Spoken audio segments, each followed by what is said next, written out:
మనిషిలో నిర్మాణాత్మక ధోరణి పెంపొందించడంలో సాహిత్యానిది ప్రధాన పాత్ర. అలాంటి సాహిత్యం వెలువడుతున్న నవతరానికి నిండుగా అందడం లేదు. నూతన రచయితల ఆలోచనలు, పాతతరం రచయితల దృక్పథాన్ని ఒకచోట చేర్చి అంతరాల్ని తరిమేసే కార్యక్రమానికి భాగ్యనగరం వేదికైంది. భిన్న రకాల సాహిత్య అంశాలతో అంబేద్కర్ ఓపెన్ యూనివర్సిటీ ప్రాంగణం కోలాహలంగా మారింది.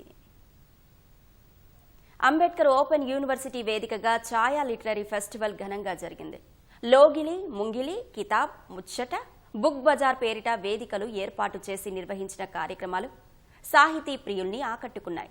లోగిలి వేదికగా దక్షిణాది స్వరాలు, తెలుగు సాహిత్యం, కొత్త కాపు ఇలా పలు అంశాల గురించి పలువురు ప్రముఖులతో చర్చలను ఏర్పాటు చేశారు. తెలుగు కేంద్రంగా సాహితీ ఉత్సవం ఉండాలని సంకల్పించి కార్యక్రమాన్ని ఏర్పాటు చేశామని ఛాయా రిసోర్స్ సెంటర్ డైరెక్టర్ అరుణాగ్లత అన్నారు. ఒక రకంగా ఈ దేశంలో జరుగుతున్న అనేక ఫెస్టివల్స్ అది ఆంగ్ల భాష ప్రాతినిధ్యానికి సంబంధించినవి. ఒక దక్షిణ భారతదేశ భాషలన్నింటినీ కలుపుతూ బెంగళూరులో చేస్తున్న బుక్ బ్రహ్మ తర్వాత తెలుగు కేంద్రంగా ఒక సాహితీ ఉత్సవం ఉండాలని ఛాయా సంకల్పించి ఈ ఛాయా లిటరేచర్ ఫెస్టివల్కి అంకురార్పణ చేసింది. ఈ ఫెస్టివల్ తెలుగు కేంద్రంగా తెలుగు సాహిత్యాన్ని చర్చిస్తూ తెలుగు సాహిత్యంలో వస్తున్న వచ్చిన దూరంలో అనేక సమకాలీన అంశాల పట్ల దీంట్లో చర్చలు ఉంటాయి. ఇది తెలుగులో జరుగుతున్న మొదటి ఆధునిక తెలుగు సాహిత్యోత్సవం. పాతతరం రచయితలకి, కొత్త తరం రచయితలకి ఒక అడ్డుగోడ ఏర్పడేది.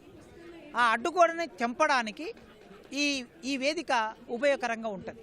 ఎందరో 40 ఏళ్ళుగా 50 ఏళ్ళుగా రాస్తున్న కవులు, రచయితలు ఇక్కడికి వచ్చారు. అదేవిధంగా ఇప్పుడే కలం చేతపట్టి రాస్తున్న యువతరం రచయితలు కూడా ఇక్కడికి వచ్చారు.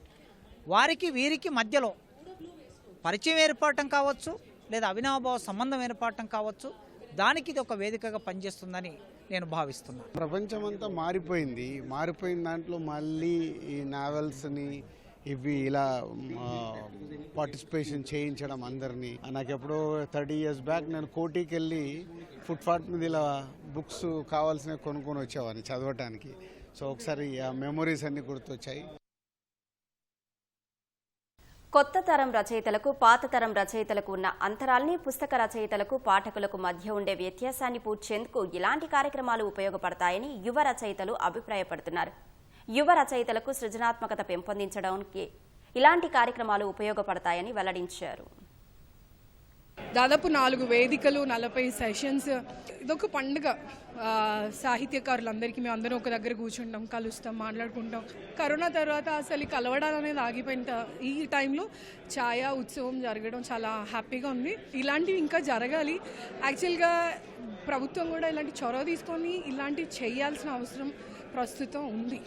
ఛాయ కేవలం ప్రచురణ సంస్థగా కాకుండా దానికంటే మించి సాహిత్యంలోకి చొచ్చుకొని పోయి ఎంతో సాహిత్య సేవ చేస్తుంది. తెలుగు లిటరేచర్లో ఫస్ట్ టైం ఈ లిటరరీ ఫెస్ట్ అనేది జరుగుతుంది. చూస్తూ ఉంటే ఇక్కడ ఒక మినీ బుక్ ఫేర్ లాగా ఆ ఫీల్ అనేది వస్తుంది. సో ఇది చాలా మందికి ఉపయోగపడుతుంది. యంగ్ రైటర్స్ ఇంకా రాయడానికి లేదా వారిని ఎంకరేజ్ చేయడానికి ఈ బుక్ ఫెస్ట్ అనేది ఉపయోగపడుతుందని నా ఒపీనియన్. యువ పాఠకులకు, ఇప్పుడున్న రచయితలకు కానీ ఆ మధ్యలో ఏదైతే గ్యాప్ ఉందో అది ఇటువంటి లిటరరీ ఫెస్ట్ ద్వారా అది ఫుల్ఫిల్ అవుతుంది. పుస్తక ప్రేమికులకు ఇదొక పండుగ లాంటిదని ప్రభుత్వం చొరవ తీసుకొని ఇలాంటి కార్యక్రమాలు ఏర్పాటు చేయాలని రచయితలు కోరుతున్నారు.